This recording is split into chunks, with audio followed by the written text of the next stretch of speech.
Bien, se cumplen 2 años de gobierno, en verdad se cumplieron ayer, y vamos a charlar un rato con 3 invitados: Alejandro Katz, ensayista, editor; José Luis Espert, economista; y Hernán Iglesias Illa, que es subsecretario a cargo de comunicación estratégica en la jefatura de gabinete, autor de Cambiemos, en 2016, un diario de la campaña presidencial de Macri. ¿Qué tal? ¿Cómo andan? Bien. Hola, hola, Gracias. buen día. Muy buenas tardes. Gracias Bueno. por la invitación. ¿Qué pasó en estos 2 años? ¿Qué rescatamos de estos 2 años? José ¿Yo? Luis, Bueno, creo que hay muchas cosas para rescatar. Yo no sé si una de las cosas para rescatar es haber evitado una crisis y ser Venezuela. Me parece que eso es muy debatible.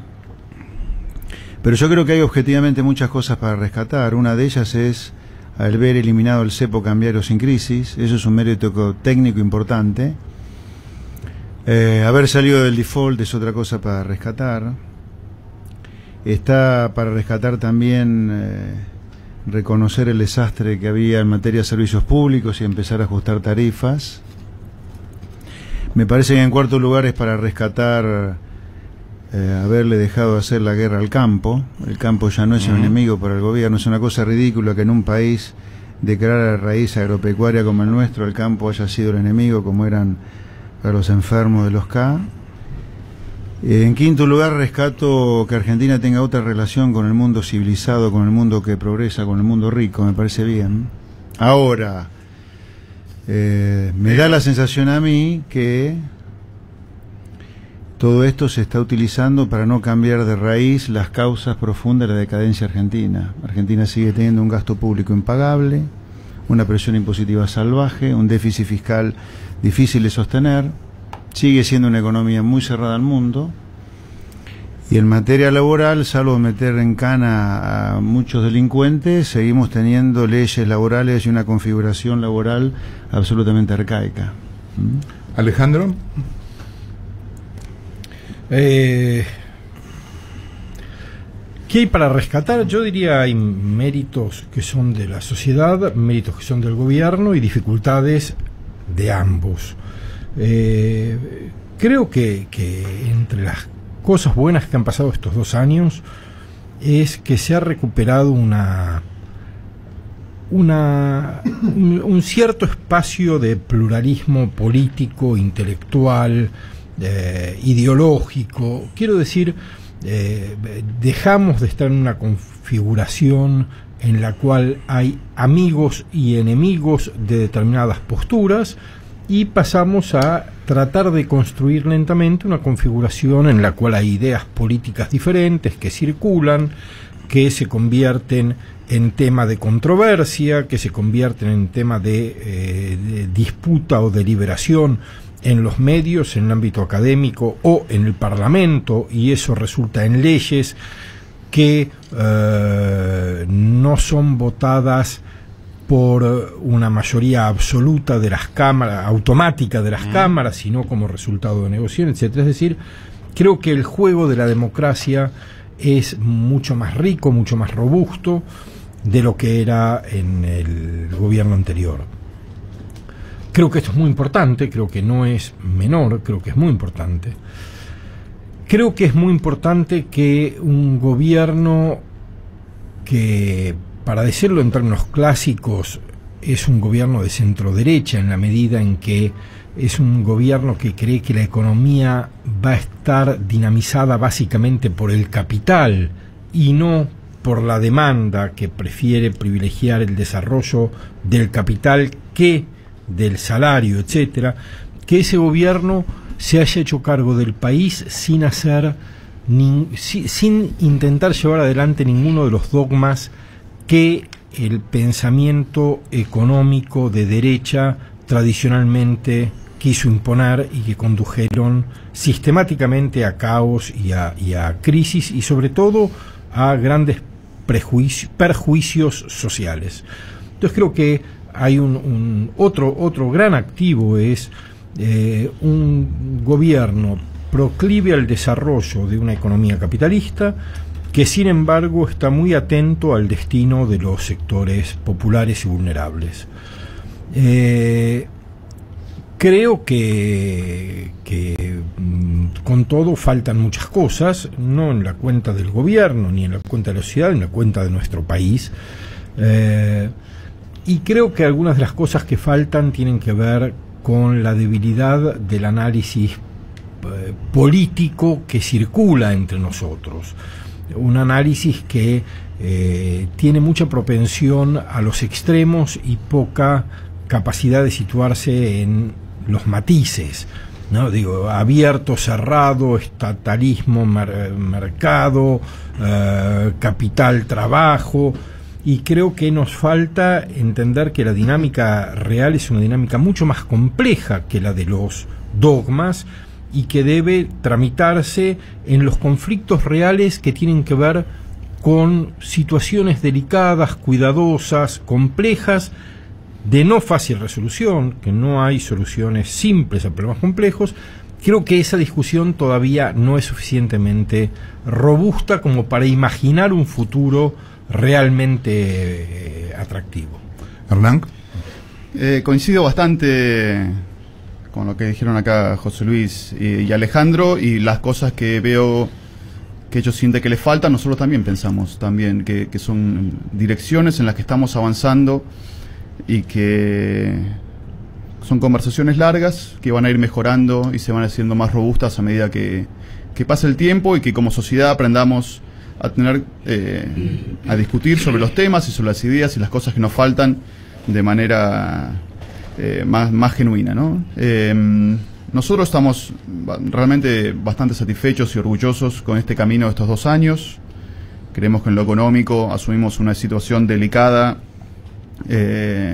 Como decía José Luis, el juicio sobre estamos cerca o no de una crisis es variable, pero es cierto, ¿no?, que había un cepo sobre el tipo de cambio, que había pocas reservas en el Banco Central, que el país estaba en default, y de a poco hemos ido saliendo de esa situación, y de a poco la economía fue creciendo y ahora ya acumula más de un año de crecimiento del empleo, y hemos podido salir de esa recesión inicial que tuvimos. Y de a poco vamos a ir ahora, creo que empieza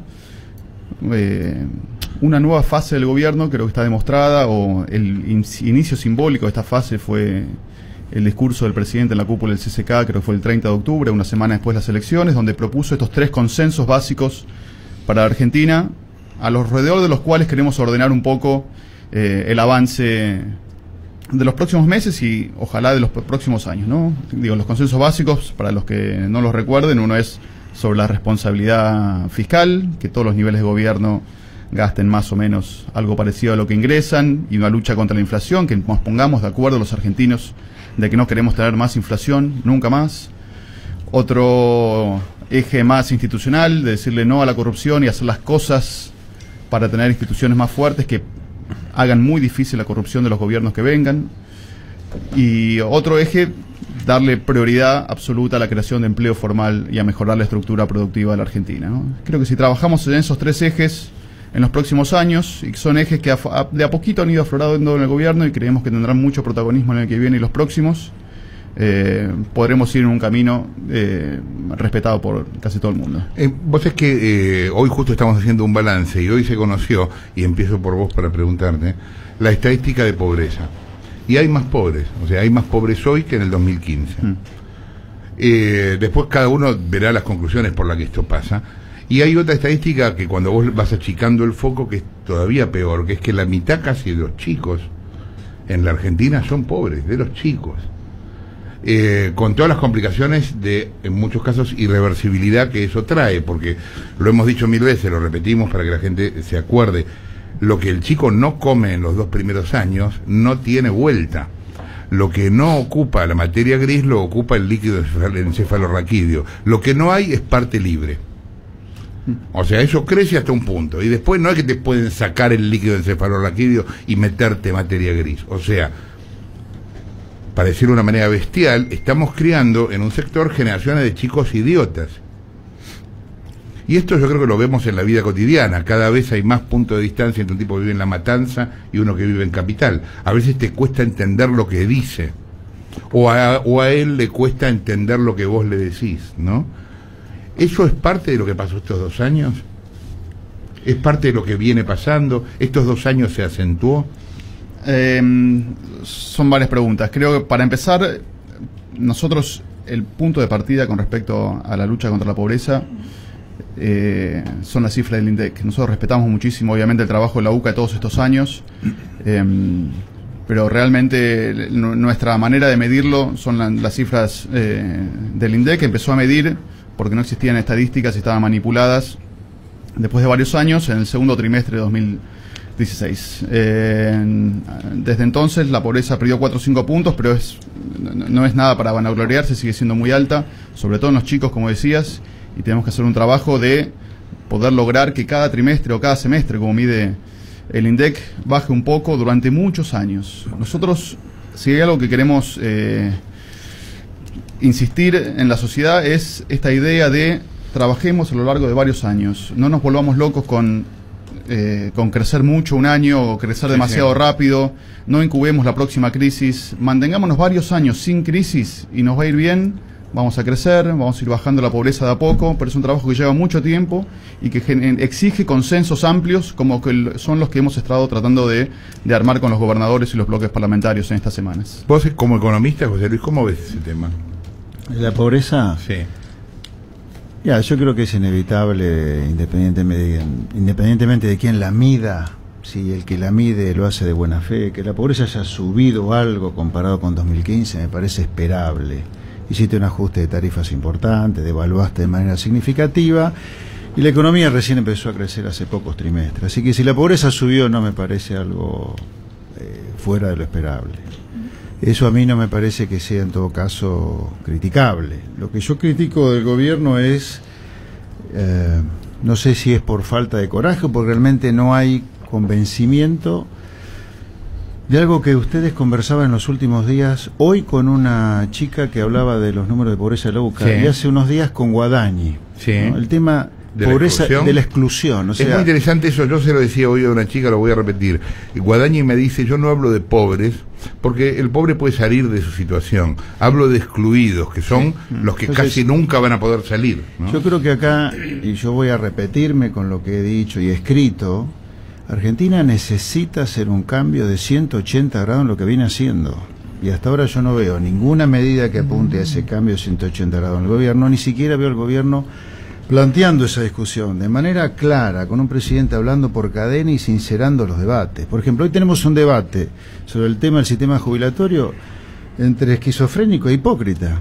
O sea, no alcanza la plata. ¿Qué vamos a ir metiendo gente adentro de la trituradora impositiva que es Argentina? No alcanza la plata. Nosotros deberíamos tener un presidente hablando de esto con claridad. Veo mucho político haciendo campaña y demagogia con los jubilados, y el gobierno pone las cosas en claro, porque Argentina necesita un cambio, pero un cambio en serio. Necesita hacer otra cosa diferente a la que he hecho durante 70 años. Entonces, mientras no discutamos esto y mientras no cambiemos en serio esto, vamos a vivir repitiéndonos. A ver, baja de déficit fiscal, baja de pobreza y crecimiento lo han tenido todos los programas económicos fracasados en los últimos 40 años. Y Macri va a tener su baja de pobreza, su recuperación y su baja de déficit.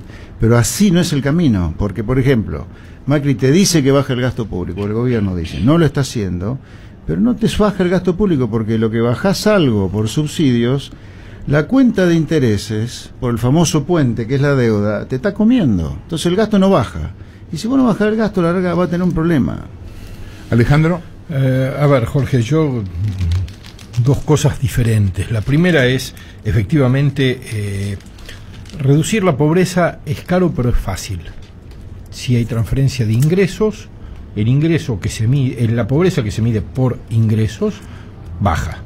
Si querés afectar la estadística, más transferencias monetarias directas a los sectores bajo la línea de pobreza, que es un indicador numeral, resolves puntos porcentuales. Yo creo que eso desconoce dos problemas. Primero, la situación estructural en la cual mayor ingreso no resuelve la calidad de vida de las personas, las condiciones reales en las que la gente vive, que tienen que ver no solo con lo material, sino también y sobre todo con lo simbólico. Simbólico impensable si lo material no está resuelto, pero con lo material resuelto tampoco hay autonomía simbólica. Quiero decir, lo que nos tiene que importar es que la mayor cantidad posible de la población argentina esté en condiciones de decidir sus proyectos de vida con autonomía. Eso no es cuánto dinero tenés para comprar proteínas, es mucho más complicado, y hay un 20 y pico % de población a la que va a ser muy difícil sacar de esa situación, y eso es un problema que hay que tener en cuenta permanentemente. Ese es exactamente... Termino esto y quiero hacer un comentario breve adicional. Yo creo que de lo que hay que hablar en Argentina no es de pobreza. Atacar la pobreza es una exigencia moral para la cual hay que disponer políticas y recursos. De lo que hay que hablar es de la desigualdad. El problema de la Argentina, como de América Latina en general, es la desigualdad, que es una de las causas de la pobreza, no la única, pero una de las principales causas. Esto que vos decías, un chico de Lomas de Zamora no se entiende con un chico de Capital, es un problema de largo plazo terrible y tiene que ver con la desigualdad en todos los sentidos de la palabra. Lo otro, yo lo escucho a José Luis en diversos programas. La semana pasada publicó un artículo en La Nación sobre esto mismo. Yo quiero marcar claramente mi desacuerdo con esa perspectiva, porque si no parece que todos suscribimos como culposamente que hay una verdad revelada que él enuncia y que nosotros seguimos sumisamente. Yo creo que la idea de el déficit fiscal como el gran objetivo de política económica, que la reducción del tamaño del Estado como gran objetivo de política pública, que yo creo que son verdades dogmáticas. Dogmáticas quiere decir que no se ponen a prueba nunca, que son igualmente válidas durante 40 o 70 años en cualquier contexto, que son dogmas, son los dogmas de un jesuita que declara verdades y vos tenés que seguir. Yo creo que la realidad es una realidad mucho más compleja que esta idea. Lo digo de otro modo: uno puede ser progresista o conservador, puede ser de izquierda o de derecha, y eso pone a todos en el marco de un mismo sistema de ideas. Ahora, uno puede ser reaccionario o revolucionario y te saca de ese sistema de ideas. Vos querés sustituir todo y hacer otro mundo. Bueno, esta postura es: barramos con todo y hagamos otro mundo. O sea, cambiar el déficit del Estado, cambiar el gasto público, etcétera, es hacer otro país y pasar de pronto, con cualquiera de las versiones del hacer otro país, a 10 millones de personas por una guillotina que hay que afilar muy bien antes de poner tantas cabezas en ella. No hay forma de bajar el gasto público y el déficit del Estado y el tamaño del Estado con 13 millones de pobres, con una economía no competitiva, con una... no hay. Entonces las soluciones son complejas, pequeñas, lentas. ¿Expert? Bueno, no le acepto de ninguna manera a Katz lo de la guillotina, me parece de mal gusto. Yo le quería, la guillotina en Argentina es lo que viene haciendo y pasando en los últimos 70 años.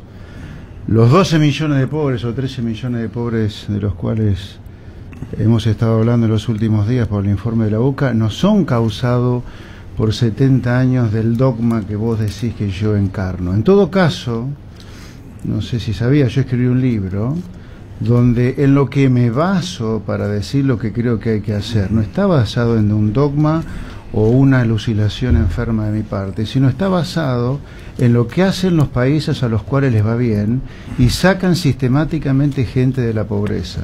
Estados Unidos tiene un déficit de 4%. Déjame terminar.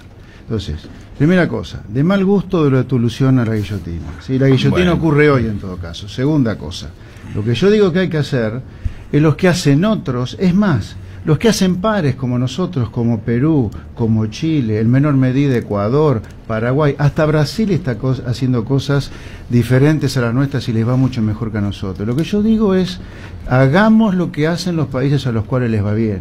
Así que lo mío no es ninguna alucinación. En todo caso vos te manejas con clichés, con etiquetas, para desacreditar una postura que en realidad tiene que ver con la preocupación genuina de mi parte acerca de lo que hay que hacer y lo que nos conviene hacer. Simplemente copiar a aquellos a los cuales les va bien. Bueno, Alejandro, no yo tiene digo, Argentina 70 años de yo no hablé por 70 años de liberalismo Estados Unidos tiene 4,40 de déficit, España 4,50 de déficit, Japón 3,50, Brasil 9%, Brasil 9%, Bolivia 6%, Uruguay 4%, Ecuador 10%. Muchos de esos son los que vos mencionaste como ejemplos. Yo te puedo demostrar que esos países tienen ese déficit porque lo pueden tener y no tienen crisis. Bueno, Brasil, Ecuador, Bolivia son los que mencionaste. Mencionaste Ecuador y Ecuador tiene un 10% de déficit. Eso lo pueden tener, nosotros no. Y además hace una cosa. Yo no estoy diciendo que el déficit está bien. Lo que estoy diciendo es... Argentina, cada vez que insistió en estos déficits fiscales, terminó en crisis homérica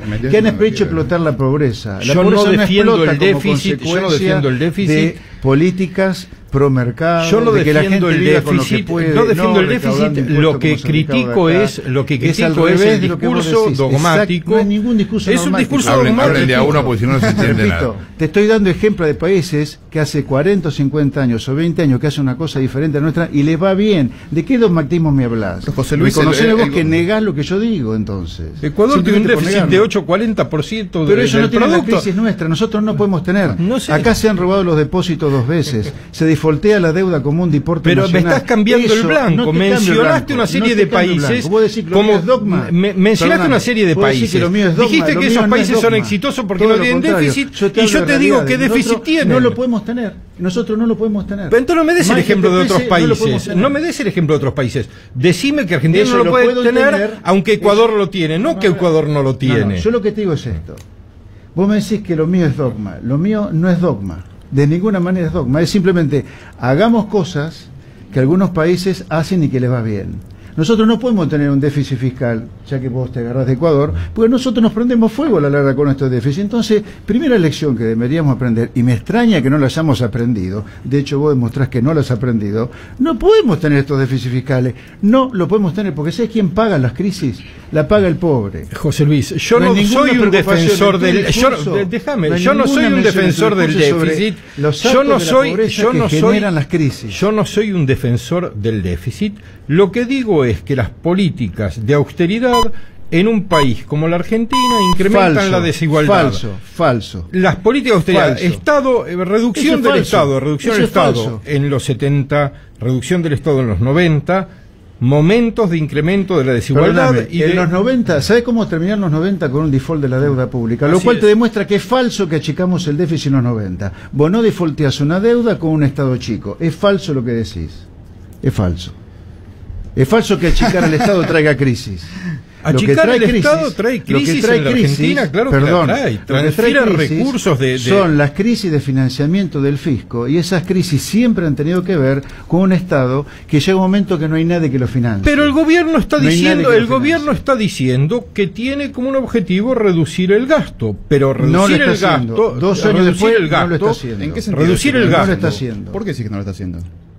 Porque yo miro números, no sé qué miras vos. No, también los números. No, perdóname. Todo este año. Nación, más provincias, más municipios, no está bajando el gasto. Eso no depende de todo el gobierno. No, bueno, yo hablo del gobierno. El gobierno vive hablando con provincias. El Poder Ejecutivo. Perdón. Sí.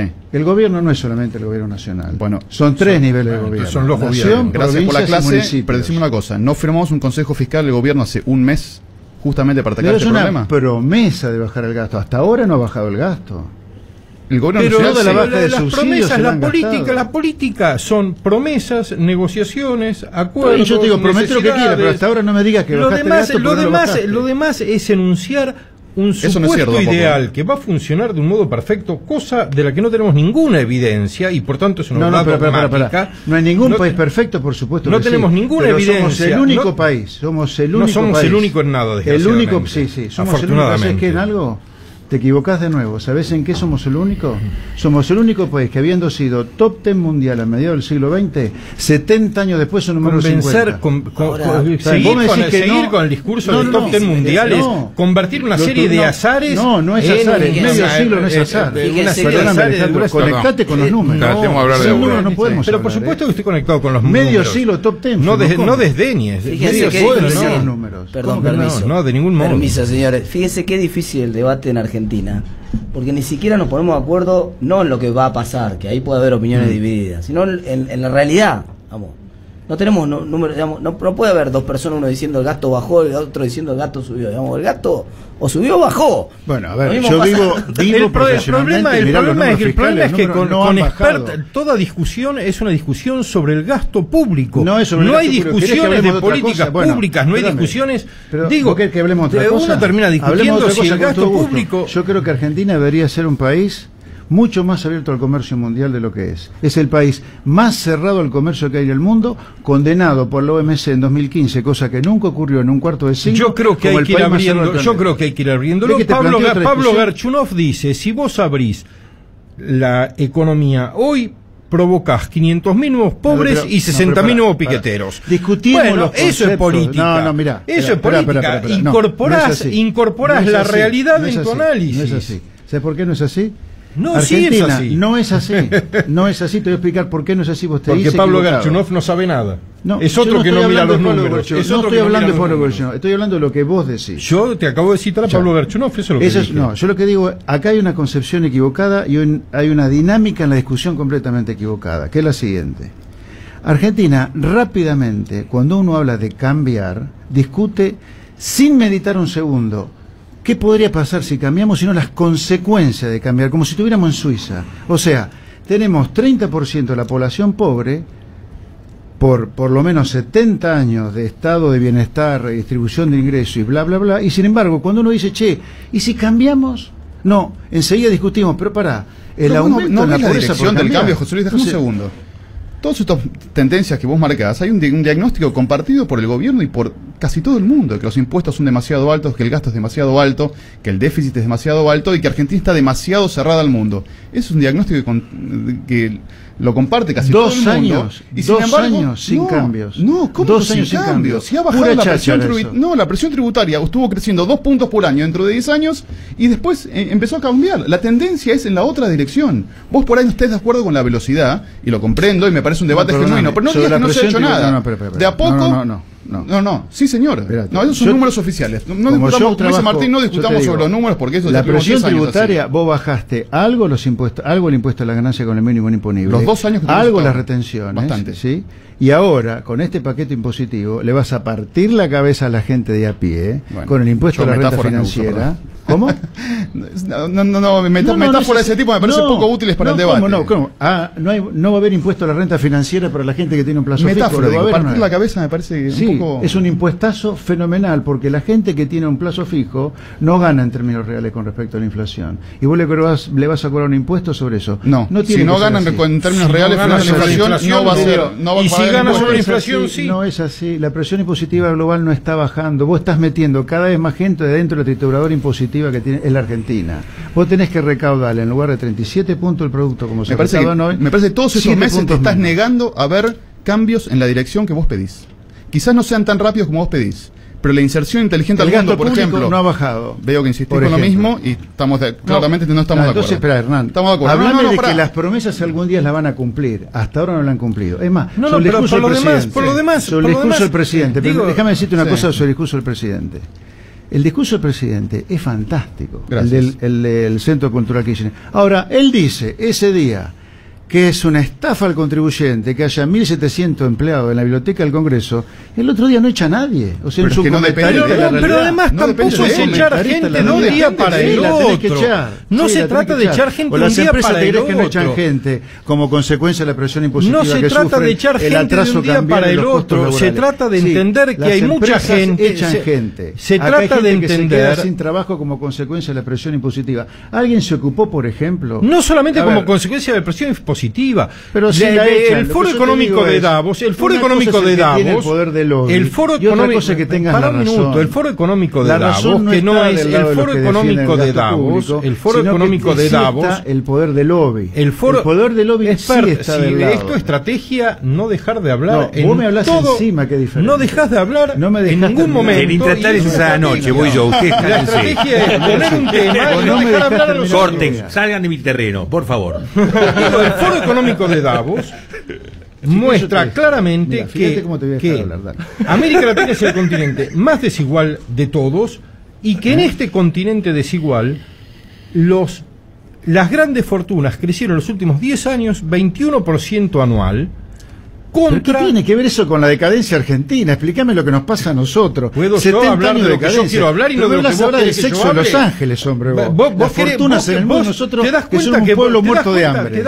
¿Te das cuenta? Somos un que hay país que con hablar hambre. de lo que vos querés que se hable y como No, vos querés que se hable. vos sos chicanero, Eso, hablá de no cualquier soy cosa, menos lo que chicanero, pasa no acá. soy Hablame de lo chicanero. que Yo pasa en estoy dando un Argentina, argumento, no no de los ricos chicana. del resto del mundo. No, de los ricos en Argentina, Sí. que no es lo que vos decís, que el gobierno tiene que echar gente porque las empresas echan gente porque la trituradora impositiva. Vos defendés intereses y no los enunciás. Los intereses que defendés no son los Pero de... para, ¿a vos te parece que no es? ¿Cómo venís a pedir que se eche gente a la calle? Que yo defiendo intereses. Claro que sí. ¿Cómo venís a Demostrame qué decir? intereses defiendo. Y Demostrámelo. aquellos de los que se van a ver beneficiados si el Estado cobra ¿Pero menos te y parece manda que gente a la decir- ¿A vos te calle? parece que decir hagamos lo que hacen los países prósperos? A mí me es parece que defender los decir, a intereses mí de me gente parece oscura? que decir, Es ridículo. a mí me parece que decir, despedí 1.500 personas un día es defender intereses de los que se benefician de ese despido. Bueno, yo te Y podría hay decir, 1.500 los personas que se van a benefician, quedar en la pero claro, entonces calle. yo te podría Y decir, yo digo, a mí no me chicaneando, parece vos bien, defendés a mí no los me parece intereses de los bien. 1.500 tipos que están en la biblioteca. No, ¿sabés qué Discutí pasa? cosas sensatas, No, discutí cosas porque hay sensatas, una no forma en la chicanees. que se trata de defender el interés general. Y el No, interés mira, general yo hablo, implica, yo el lo que interés digo, general, yo lo que el digo, interés general, vos hagamos lo que las decís es que cosas yo no que hacen hable. los países prósperos. Los países No las prósperos, estupideces en las cuales vos pensás. Estupideces, las que Sí. yo pienso, Sí, es vos hablaste el de modo de, guillotina, es yo el te hablo modo de de, es el modo de interrumpir una conversación le cuando no interrumpo. te gusta Vos decís por una dónde cosa avanza. Y yo digo otra. Yo Vos no hablas de digo, guillotina, te hablo de yo que no vos digo que vos pensás decís estupideces, puede ser que lo piense, pero no lo digo. Ok. En Yo sí todo te lo caso, digo, en yo todo sí te caso, lo de lo digo. que estoy seguro es que defendés intereses que no mencionás, ¿cuáles son? Decilos, ¿cuáles los son? intereses de ¿Cuáles quienes son se los que benefician especulás? con una Dale. baja de impuestos, con más despidos. ¿A vos te parece que es se malo que la gente benefician. pague menos impuestos? A mí me parece que es malo que mandes 1.500 personas a la calle de la Las biblioteca un empresas día, despiden que más mandes... que eso, hombre. Y hay Como que tratar de consecuencia la tasa evitarlo, cambiaria. hay que tratar Bueno, de yo lo crear que digo, condiciones. Hagamos las hay cosas que hacen los tratar de- países a los cuales les va bien. Los Vos no países a los, registrás, los vos no pa- ¿Cuáles son los registrás países que a los yo cuales les va digo, bien? haga- ¿Suecia? ¿Qué? ¿Suecia Mirá, es un país al no, que va yo te voy bien? a hablar de o países le va mal? emergentes que son ricos. ¿Suecia le va bien o le va mal? Tu estatismo sueco ya se fue al demonio. Ya ¿Se están fue al haciendo otra cosa demonio? los suecos. ¿Se Están fue al haciendo otra demonio? cosa los ¿El suecos. estado de Ya no bienestar, hacen el estatismo estado de ese. bienestar Yo lo que sueco te se digo fue al es, demonio? Hagamos lo que hacen los países Francia emergentes que les va es bien. un país Hagamos fracasado. lo que hacen los España es emergentes un a los país cuales va bien. fracasado. Hagamos lo que hace Chile hace 40 años, Perú hace 25, Brasil hace 10, Colombia hace 20, Australia hace 40, Nueva Zelanda hace 30. Yo digo, hagamos eso. ¿A vos te parece que eso es mandar a la guillotina a la gente? No, es generar riqueza. Pedir en es que la gente le público vaya despidos, bien. pedir en público Espérate. despidos Vos te agarraste es una eso, declaración de mirá, principios. el tema de- No me agarro, vos No, lo no, dijiste. perdóname. Pero vos yo no- objetás al yo presidente te- porque no despide Yo gente. te ratifico que hay que hacer esto, porque el presidente dice que es una estafa. Si es una estafa, haga algo con el contribuyente estafado, porque si no es chino, es cuento entonces.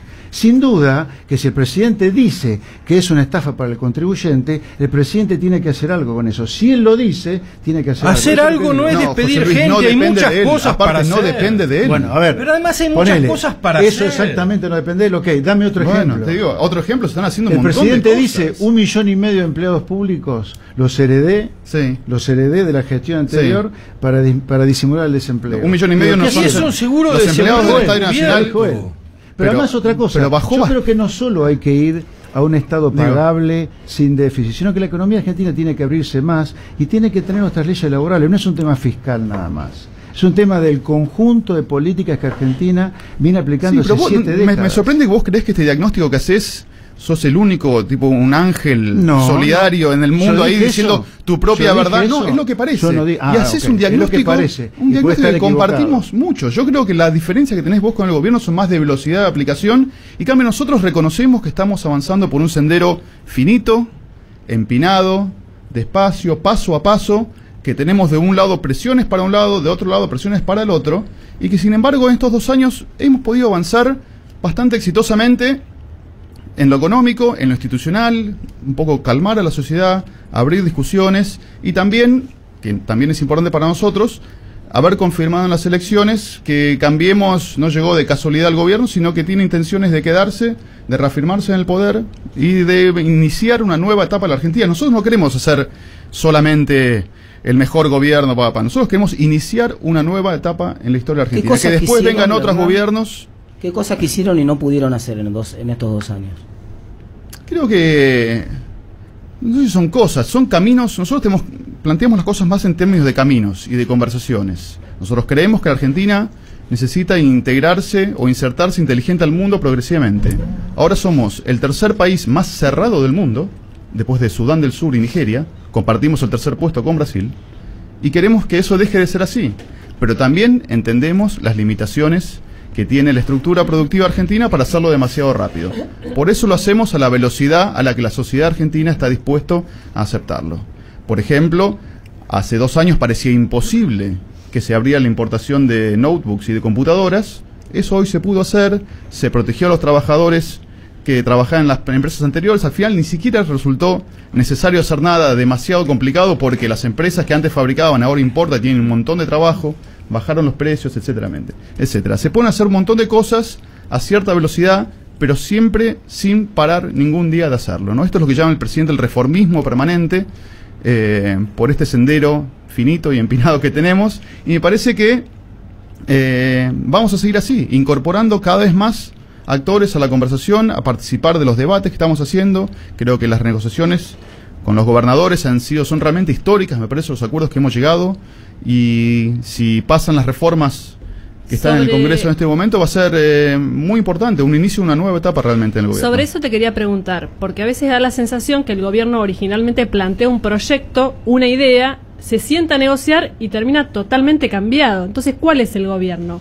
¿El de la idea original o el que termina después negociando otro proyecto distinto?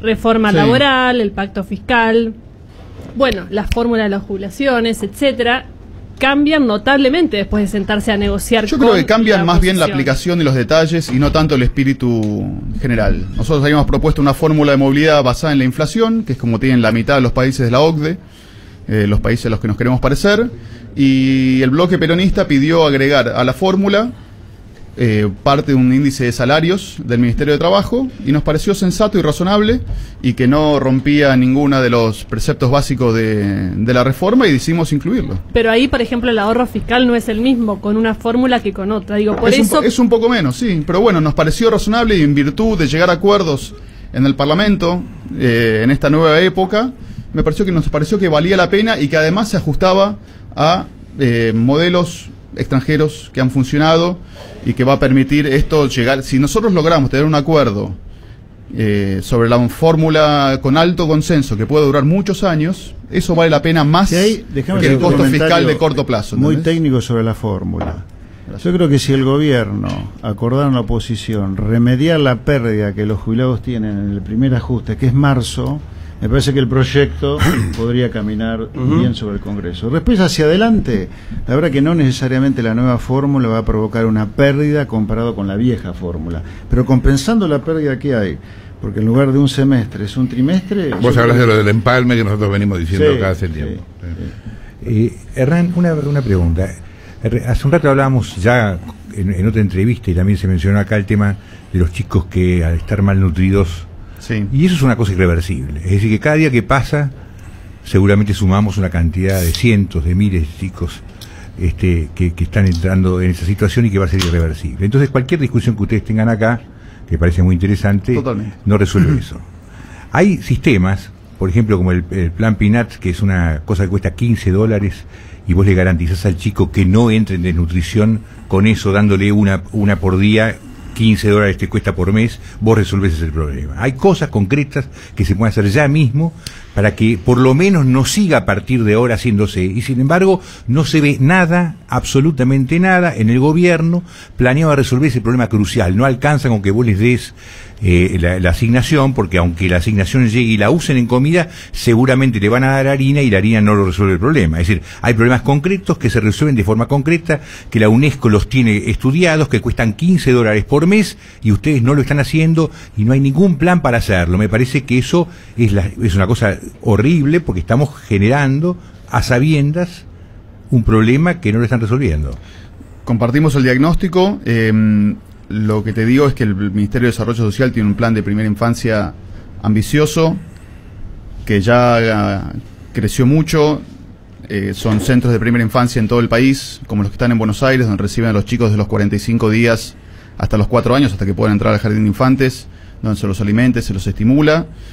Se hacen convenios con algunos de estos centros, son construidos por el Estado y administrados por las provincias, otros son protocolos que se entregan a sociedades, a ONGs, que empiezan a recibir plata del Estado, y ello va creciendo. Ya hay, entiendo que más de 100.000 chicos que van todos los días a estos espacios, y serán más, y queremos multiplicarlo varias veces.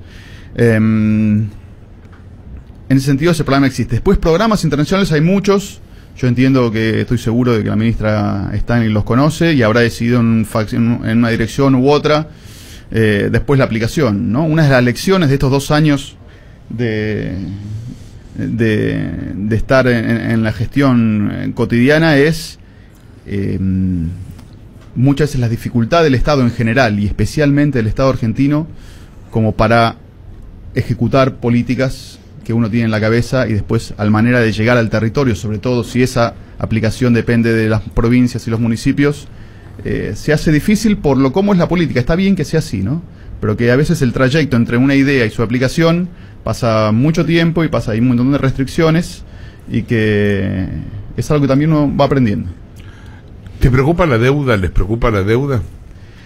Si lo más importante que tenemos que cumplir, como dijo el presidente anoche en una entrevista, es la meta fiscal del año que viene.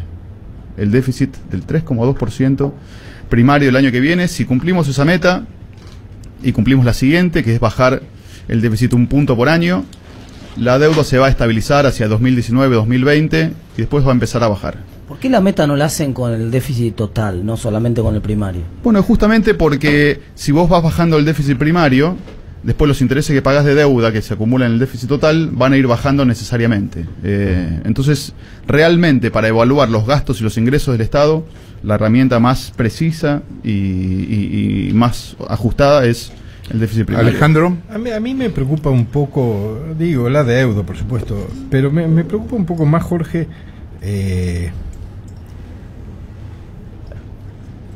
la falta de ideas que tenemos acerca del futuro que podemos construir. Quiero decir, ya no es solo el punto de vista de José Luis sobre el déficit, el tamaño del Estado, etcétera, sino la política es un modo de negociar los desacuerdos en el espacio público, pero también es el modo de decidir desde este presente hacia qué futuro vamos a ir y cómo vamos a hacer ese futuro. Y ahí hay muy poca discusión colectiva, hay muy poca discusión acerca de qué tipo de modelos de desarrollo, hacia qué tipo de inserción internacional, hacia qué tipo... y eso es complicado, porque el mundo cambia demasiado rápido y no estamos viendo... cuando se dice abrirse al mundo, sí, abrirse, pero toda apertura debe ser inteligente, selectiva, debe privilegiar ámbitos en los que sos competitivo y preservar algunos en los que no lo sos. Tenemos una parte muy importante de la población que no va a participar de procesos productivos competitivos porque no tiene las capacidades para hacerlo. Pero eso no quiere decir que su único destino sea la marginalidad. Tenemos que poder diseñar áreas de la economía que sean receptivas de personas que no sean competitivas en la economía mundial, pero no por eso sean inútiles. Tenemos que pensar estrategias de poblamiento en un territorio que sigue con las mismas distorsiones que Sarmiento señaló hace 150 años. Tenemos que pensar qué ventajas competitivas podemos construir sobre las ventajas comparativas que tenemos. Hay mucho para pensar y no lo estamos haciendo. Estamos muy enfocados en discusiones de corto plazo, en discusiones de coyuntura y en discusiones que muchas veces deberían ser un poco más marginales en la conversación. Expert, ¿vos cómo lo ves? En principio el tema de la deuda y después lo que plantea acá. Mira, sobre la deuda, el problema es el déficit. El déficit Cristina lo financiaba con emisión, Macri lo financiaba con deuda. El problema es la causa o de la emisión o de la deuda, ese es el problema. Y el déficit este año bajará un punto como consecuencia de la suba de la recaudación impositiva, puede bajar otro poco más, porque cada vez que hubo ajustes o crisis, como la economía rebota después de un ajuste o crisis, vos algo bajás el déficit en ese ciclo donde la economía algo se recupera. A mí no me preocupa la deuda o la emisión, sino el déficit. Déficit que, insisto, en las últimas 5 décadas nos ha provocado 4 crisis homéricas. Rodrigazo, Martínez Dios. A ver, para hacerte una pregunta más concreta con Alfonsín. respecto a eso, que es un poco, me parece, lo que te planteaba Katz. ¿Cómo bajás el déficit sin un costo social notable? Mira, al déficit vos no lo podés ni tocar, y al gasto público menos, si no haces un cambio de paradigma y que haga que la economía, por lo menos durante 10 años, te crezca, cosa que ha ocurrido en muchos de los ejemplos que yo siempre doy hacia dónde deberíamos ir, alrededor del 7 y 8%. Obviamente no vas a despedir a nadie creciendo al 3%. Es más, yo te diría, no despidas a nadie si vas a crecer al 3%. Y tu programa tiene como resultado crecer 3%. Esas reformas que yo digo se han hecho con la economía creciendo al 7 y 8% durante décadas, te diría, como ha ocurrido en Australia, en Nueva Zelanda, en Chile, en Perú recientemente, en el último cuarto de siglo. Así que eso no se hace aisladamente, sino se hace luego de que se hace un cambio de paradigma en nivel global, de manera transversal y vertical. Si no lo hagas. Es más, yo te diría, hoy, porque los programas económicos para que funcionen tienen que ser globales y atacar todo de manera simultánea. Hoy yo te diría, acuerdo de libre comercio, con esta presión impositiva que es hija de un gasto público salvaje, con estos costos laborales y con un dólar que es igual al de diciembre de 2001, y yo no sé si conviene, porque a la larga vamos a vituperar, a bastardear el libre comercio que es fuente de progreso, dada la experiencia internacional. Hernán, un poco lo que me parece planteaba Alejandro era que el gobierno no tiene un plan global, digamos, es como que está reaccionando frente a determinados problemas puntuales. ¿Vos pensás eso? Y si el gobierno tiene un plan global, ¿cuál? Yo creo que este es uno de los gobiernos con mayor visión de largo plazo de los que me ha tocado ver. La discusión previsional, por ejemplo, es animarse a dar una conversación honesta y adulta sobre un tema que tiene la Argentina. Tiene un sistema previsional que tiene una alta cobertura. Estamos orgullosos de que el 98% de nuestros adultos mayores reciban un pago del Estado, y estamos orgullosos de la reparación histórica, no nos arrepentimos de nada, pero sabemos que es un sistema también que contiene inequidades y que es insostenible en el largo plazo, que cada año representa una porción mayor del presupuesto y de la economía en general. El año que viene va a ser el año con mayor presupuesto social de la historia argentina, va a ser el 73%. O sea, cuando nos dicen que hay que recortar el gasto, digo, el 73% es programas sociales y jubilaciones. El resto que queda no es mucho. Entonces, eso a nivel nacional, ¿no? Sí. ¿Eso, perdón? Eso es a nivel nacional. El presupuesto nacional. La provincia, entonces, el debate previsional me parece una política a largo plazo. La inserción inteligente al mundo que proponemos es gradual y es con una mirada a largo plazo. Cómo ir construyendo un aparato productivo en la Argentina que vaya solucionando un problema que tiene la Argentina hace medio siglo, que es qué hacer con el mundo, ¿no? Nos hemos protegido del mundo y nos ha ido bien unos años, después se generaba una crisis, después nos hemos abierto al mundo, también se ha generado crisis. ¿Cómo hacemos para hacer eso? Y nosotros lo estamos haciendo de a poco, dándoles tiempo a las empresas, a los empresarios, decirles, cambió el modelo, hay un cambio cultural que ustedes también tienen que hacer, hay un recambio generacional que ustedes también tienen que hacer, como ha ocurrido en la política, y que a los empresarios les cuesta un poco más. Los dirigentes de las cámaras son todavía los mismos que hace 20, 25 años, ¿no? Nosotros vemos una diferencia con los empresarios de 40, 45 años en este sentido, y les damos tiempo. El acuerdo con la Unión Europea, por ejemplo, si se firma, va a ser gradual y recién va a entrar en vigor completamente dentro de 10 años. 10 años nos parece un periodo razonable como para que cualquiera pueda adaptarse a ese nuevo entorno. A ver, vos hablabas recién de las famosas palabras cambio cultural.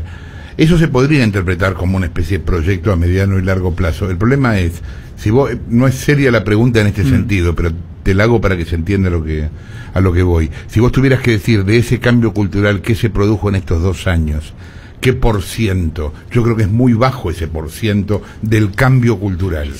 Eso no quiere decir que no lo hayan deseado. No, pero por ejemplo, nosotros vemos, digo, la mirada de la gente es más de largo plazo que antes.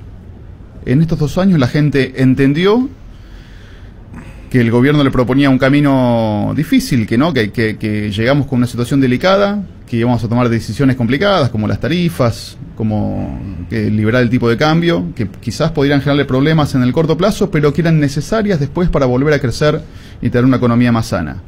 En ese sentido la gente lo entendió, y todavía hoy apoyo al gobierno, a pesar de que los beneficios concretos de esas medidas, a alguna gente le llega.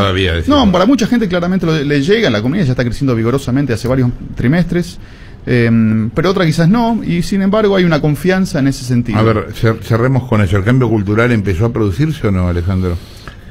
Yo soy muy escéptico respecto de los cambios culturales. Yo creo que hay contextos que promueven determinadas conductas y contextos que promueven otras conductas y que son muy volátiles esas conductas. Quiero decir, rápidamente puede irse de un lado a otro o a un tercero o regresar al primero.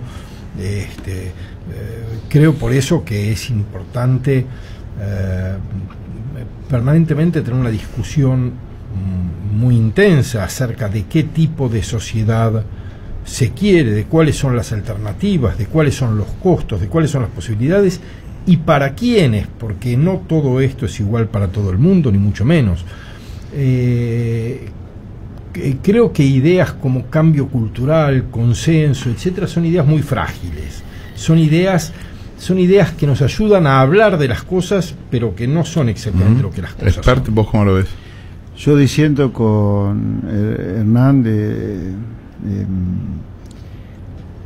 que la gente esté pensando a largo plazo. Si no hubiéramos tenido lluvia de inversiones en fierros de parte del exterior o de los argentinos, y eso no ha ocurrido.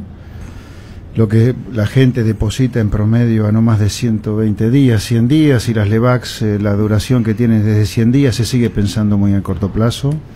Me gusta que para vos la gente son los inversores financieros, los empresarios que toman decisiones. Que la gente está pensando a largo plazo. Yo no estaba hablando de eso, decir, por eso digo. ¿Y de qué habla cuando habla de la gente a largo plazo? Bueno, yo te hablo, mirá, si estuviéramos la gente pensar a largo plazo, invertiría en fierros de otra manera que no se invierte.